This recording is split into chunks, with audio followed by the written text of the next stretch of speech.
around youth world.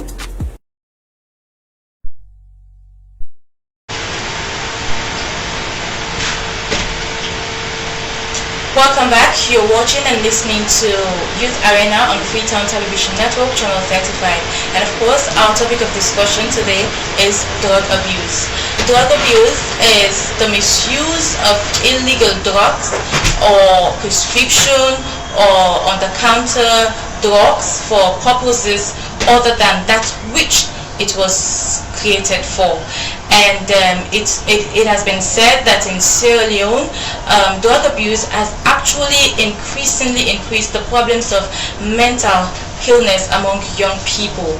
And according to the World Health Organization, over 3 million people loses their lives as a result of drug abuse.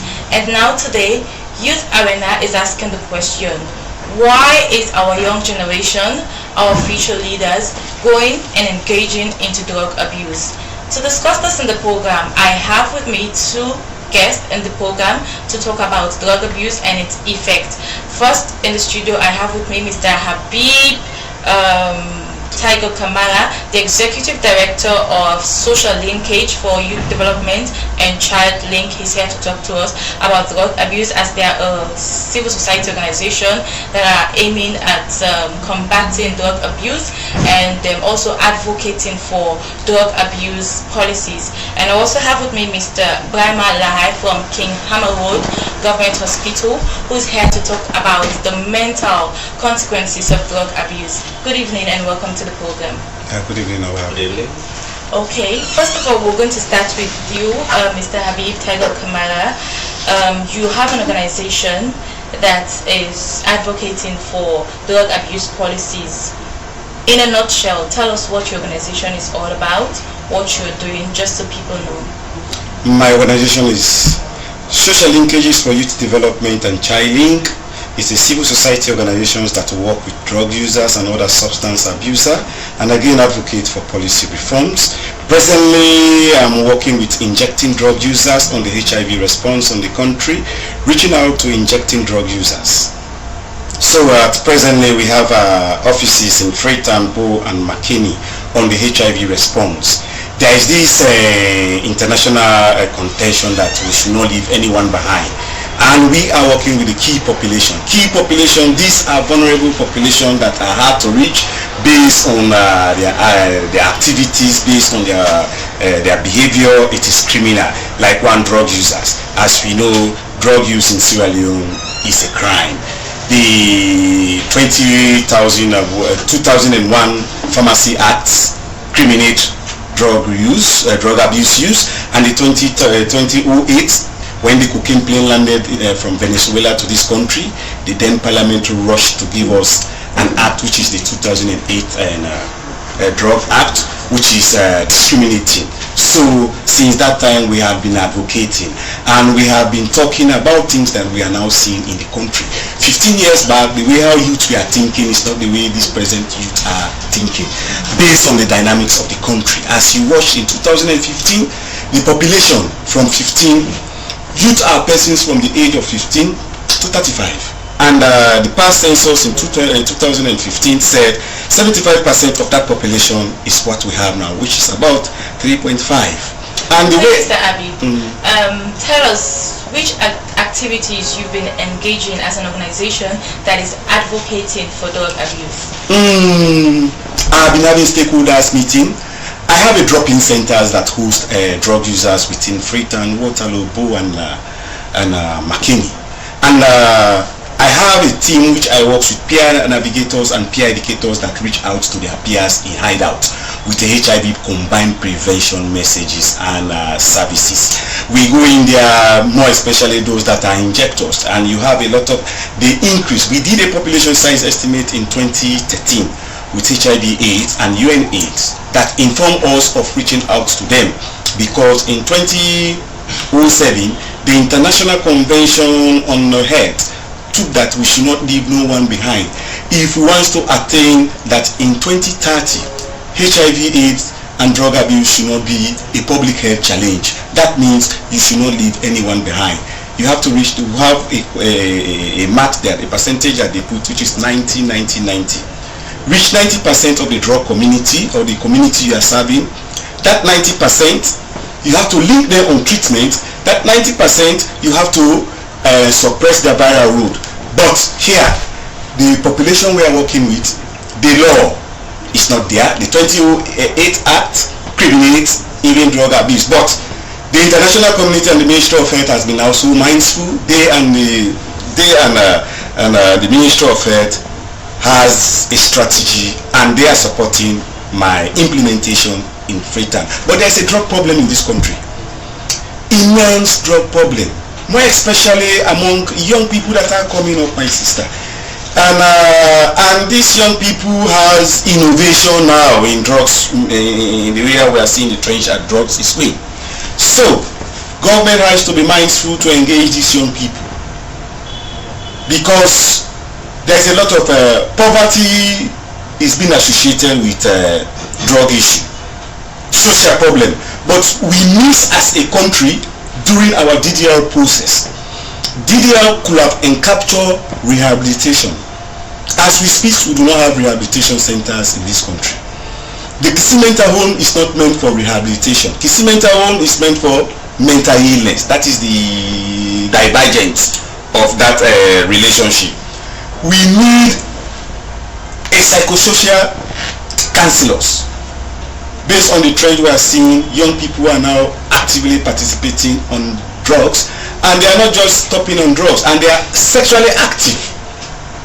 If we are not mindful as a country to provide alternative support to have service delivery and catch up with other countries, there is this trend in drugs use, in drugs rehabilitation, which I am now doing in the country. That is what we call harm reduction. In drugs, we have three layers. We have the harm reduction, which is the public health aspect. You have what we call demand reduction, which is supposed to be done by NDLA, the National Drug Law Enforcement Agency. But as we speak, you cannot see National Drug Law Enforcement Agency. So, as an organization, with all your activities that you've been engaged in to make sure you combat drug abuse and its uses and all of it, what impact have you made? I mean, your reach, how many youths have you touched and actually changed completely? I have reached an amount of youth, but with me alone, I cannot do it. Of course. Based on, that's why I'm happy for your invitation. The media has to sensitize, and I want to talk to the media like the way when the Pampers issue came in. You have a lot of media hypes. We need to deviate from that now and go to the preventive messages approaches, because the present youth or the present young people we are dealing with, these are people that are innovative. They are so agile. Even how the media was showing, the media we are showing those substance, how people. For me, I was aggrieved on that media ethics, the way how the media. Some boys from that, they practice it. And to cut matters short, my sister, there are policies we need to put in place. You are seeing a lot of purification of alcohol in this country. We have an alcohol problem, and we do not have an alcohol policy. I am part of an organization called SLAPA, which I am the vice president. We are pushing for alcohol policy. As we speak, we only have an outdated policy which is called the Liquor Act, which is older than all Sierra Leoneans. If everybody, that Liquor Act is from 1924. So we are craving now to have an alcohol policy that we inform the age limit of buying, the hours of selling, who to sell alcohol with. And again, to review the 2008 Drug Act and the 2001 Pharmacy Act. These are impediments and these are bottlenecks to prevent on of drugs. Before we go further with what you're saying, let's have something from Mr. Ibrahim Halahai. Now, the alarming rate of the use of drugs, I mean the misuse, because to use it's not actually bad, the misuse of drugs is becoming unbecoming, and we're afraid. We've seen youth started with marijuana, they've been doing it, in fact that's the household name. From there you see them move to kush, cocaine, whatsoever. And now they've moved on to diapers, which is commonly known as pampers. Now we're afraid, what is going on? Are they going insane or something? And as a medical someone, what are some of these implications, the consequences of these drugs, just so they know? Because I'm beginning to think that they actually don't know the effects of this. So I want you to now deliberate on the health aspects of it, the consequences. Okay, thank you very much. So in your introduction, you just read briefly about what's drug misuse and abuse. Most often people interchangeably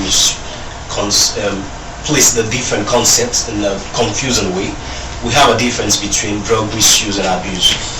So from your definition, misuse is basically about using drug for purposes which are not meant for, or you have a prescription and you intend to use it not as it is being prescribed for you. Either you overuse it or you underuse it.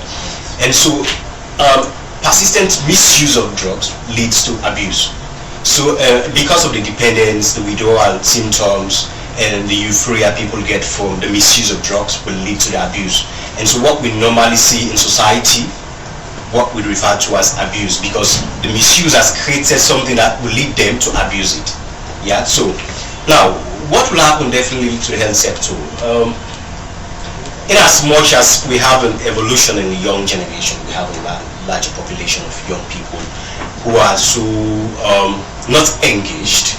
Yeah, and you have these things they call innovation, which they've created. They ideally exist. The drugs, especially the marijuana, they have positive and negative effects. Like the marijuana and the cannabis, it has some good effect. We have what we call the tetrahydrocannabinoid, the THC, which is a very positive aspect of the cannabis. Yeah, but ideally, because these people who are now abusing these drugs are not being guided as to how they use these drugs, end up utilizing it for the purpose of its euphoria and things that will lead them into kind of ecstasy. Yeah, so in a nutshell, there are policies, there are regulations binding the use of drugs, as he was mentioning the Pharmacy and Drugs Act 2001. It prohibits the use of even the Indian hemp, the marijuana we are talking about. The Pharmacy and Drug Act makes clear distinction that you should not have a possession of it. I wouldn't say you smoke it or you drink it or use it in any form. There is a clear prohibition. But then the policies and enforcement also requires strong laws as fines or disciplinary measures. So you find out that most of these drugs that are being misused, there are fines levied against them, but they are very, very tiny. Yeah, you can't find somebody for register to 5,000 euros and you get to the court, the person will pay and do the same thing again. So it's about strengthening these policies to ensure that when somebody goes against the policies created to guide drug use, when they go against them, let them have fines that will be levied on them that they wouldn't be able to withstand. Yeah, so there are policies, there are guidelines created. So the policies are there, yes, but the effective use of the policies is what is not in place. That's the challenge. And even that's ineffective policy. Is it really going on? Because I'm just hearing about it today, the 5,000 units. That's just an example I'm citing. Okay. Yes. So because I've not been hearing about it. So there are fines, obviously, and then so then the other factor, most common, the Pharmacy and Drugs Act creates provision for people to have guidelines or procedures as to how you bring products, drugs into this country. Yeah, so if you want to import medicines into this country, there are stages you have to go through. You have to file an application that you want to bring a product. They have to give you authorization. Yeah, but because we have other means, loopholes, the crossing points, the border points, people have the access to use these means to bring drugs in country.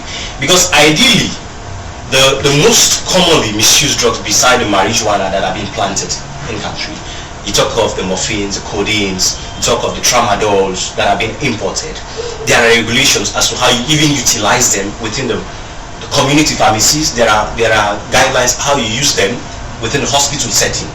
Yeah, but people still go against them because we have loopholes, the borders, the entry points.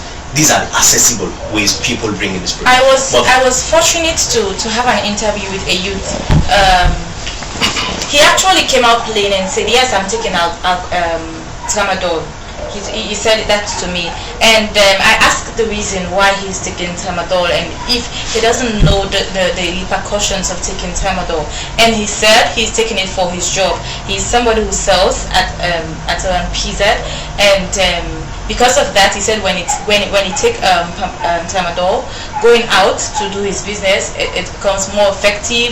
He would stood under the sun or the sun for quite a long time with nothing to worry about at all. So what can you say about that? Is it that I don't know, is it that they're not educated about it, or some of them are taking it, they said, for them to feel high? So because we normally when we want to actually dip into misuse and abuse of drugs, it goes with the intention. Yeah, it is the intention normally that we use as a baseline to define even the misuse and abuse of drugs. Now, if your intention is bad, you actually know this drug, it's not what you want to use the drug for, it's not what it's meant for. You actually know before you could take it's a prescription drug. The tramadol, for instance, all narcotics, these are prescription drugs. A doctor has to certify that you are suffering from such illness, a very severe pain, for instance, that will lead you to use tramadol. So if you are not given any prescription for a medical doctor or a prescriber, and you take on the onus on yourself to get to a place where you access the tramadol with a different intention, that because you haven't taken it, you will be relieved and you have more energy and strength to do your work. That's the intention. It's a bad intention, because you actually know you have to be given a prescription, and the prescription should have a detailed finding that will have a complication that will require you to use tramadol. So if your intention is negative, you will not have to go to the medical doctor to make his prescription for you to take the drug, and you just use it. So it's about knowledge and ignorance. So now medically advise us how to take tramadol, because yes, they are selling it. So somebody who's doing business cannot say I'm not going to sell it. So that was why I was saying they only access these drugs illegally. Yeah, because there are policies binding the use of these drugs. Before you bring such products in country, they have to verify where you are bringing it from, the quantity you are bringing in country, the person responsible for those drugs. Yeah, I work, for instance, with a superintendent pharmaceutical company that imports narcotics, where the tramadol falls within that category.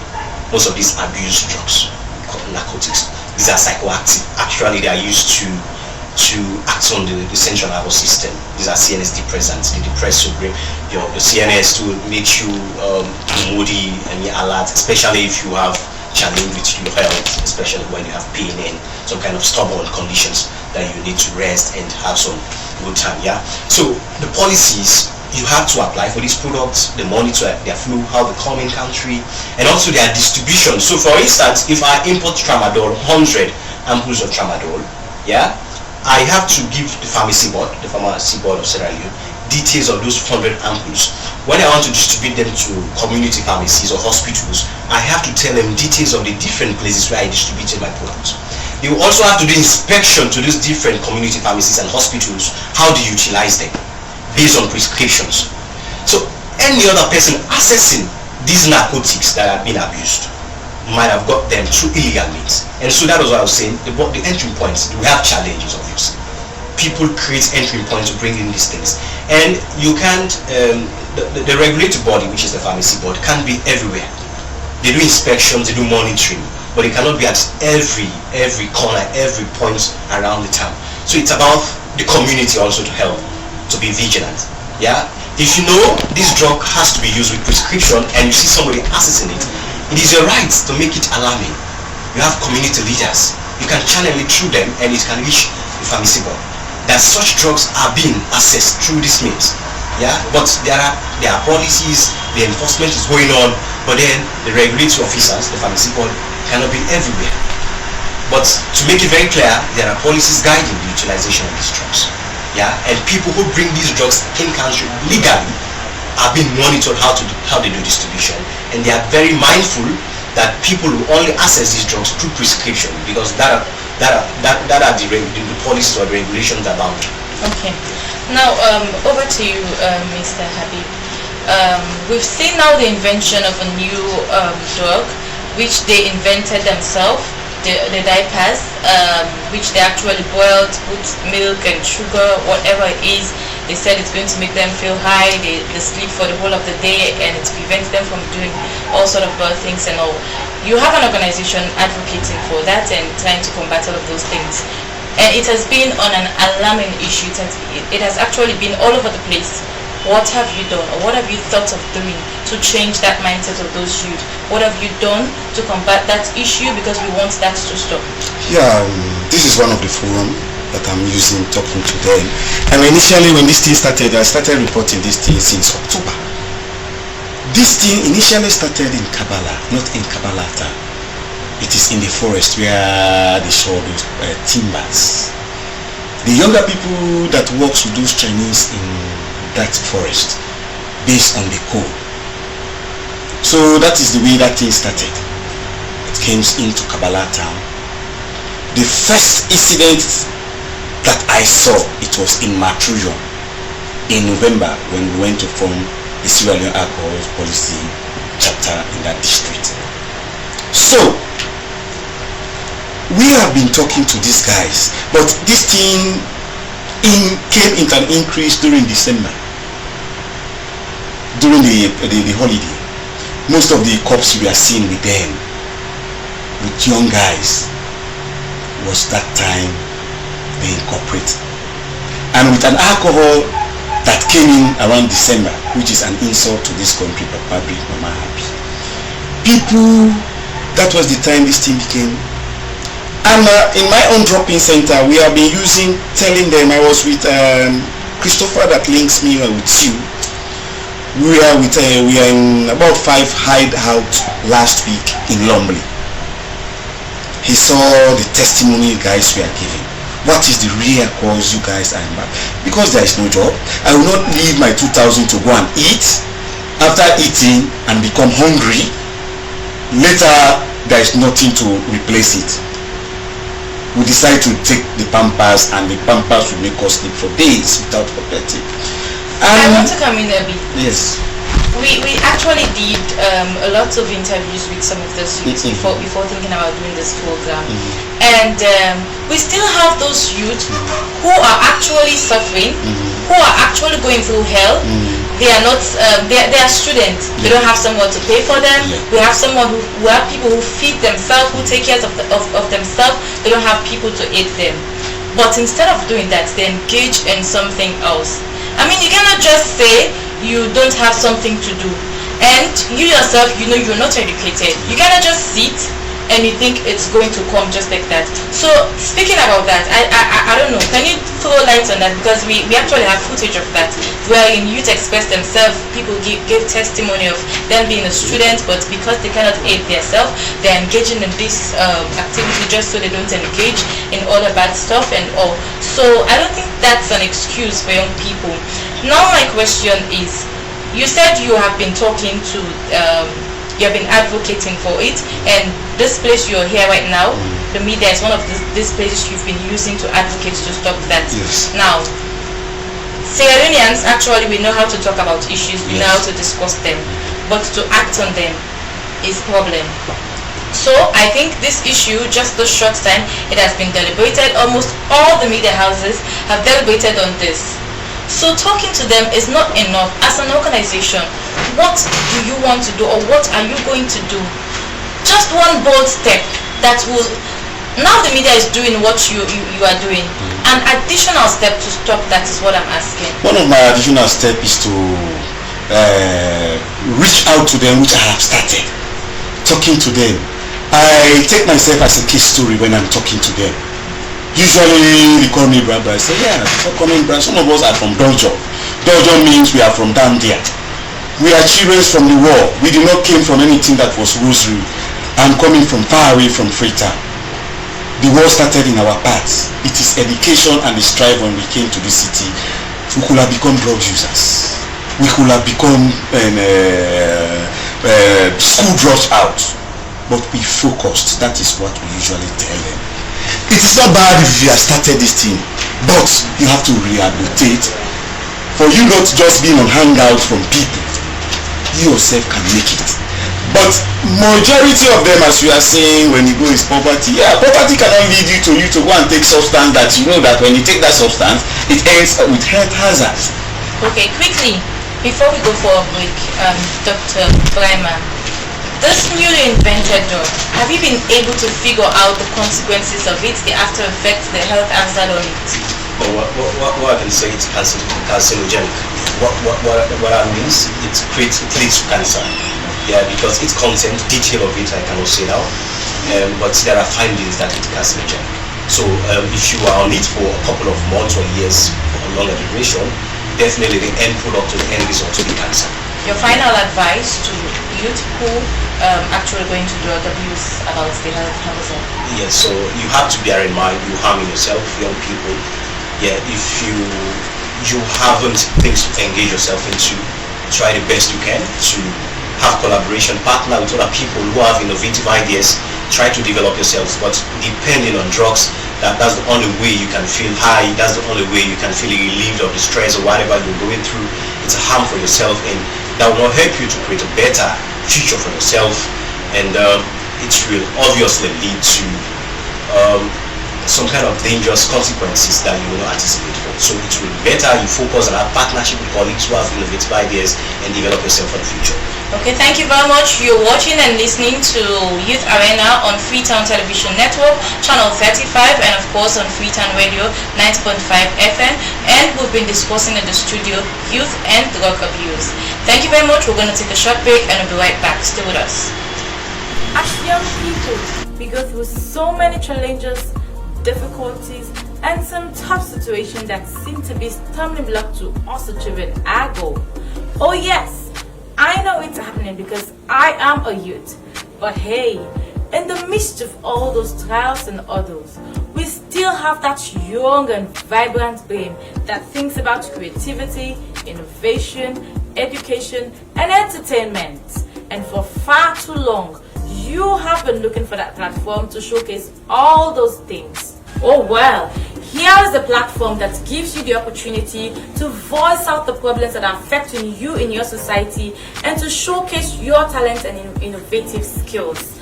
Join the conversation on Youth Arena with Cecilia and Sesay every Thursday 5 to 6 p.m. on Freetown Television Network, channel 35, as I bring you interesting stories and topics around youth world. Una comedia dice na pampas,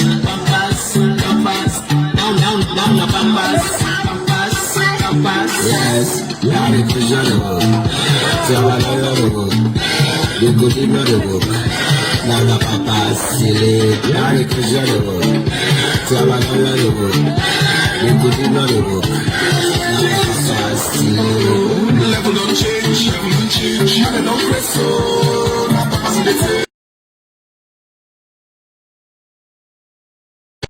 left. Una comedia dice na pampas,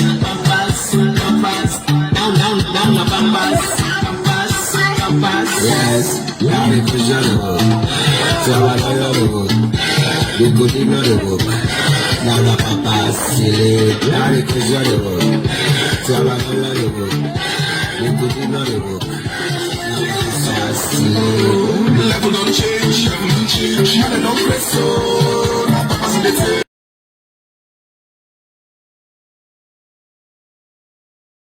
As young people, we go through so many challenges, difficulties, and some tough situations that seem to be stumbling block to us achieving our goal. Oh yes, I know it's happening because I am a youth. But hey, in the midst of all those trials and others, we still have that young and vibrant brain that thinks about creativity, innovation, education, and entertainment. And for far too long, you have been looking for that platform to showcase all those things. Oh well, here is a platform that gives you the opportunity to voice out the problems that are affecting you in your society and to showcase your talents and innovative skills. Join the conversation on Youth Arena with Cecilia and Sesay every Thursday 5 to 6 p.m. on Freetown Television Network, channel 35, as I bring you interesting stories and topics around youth world.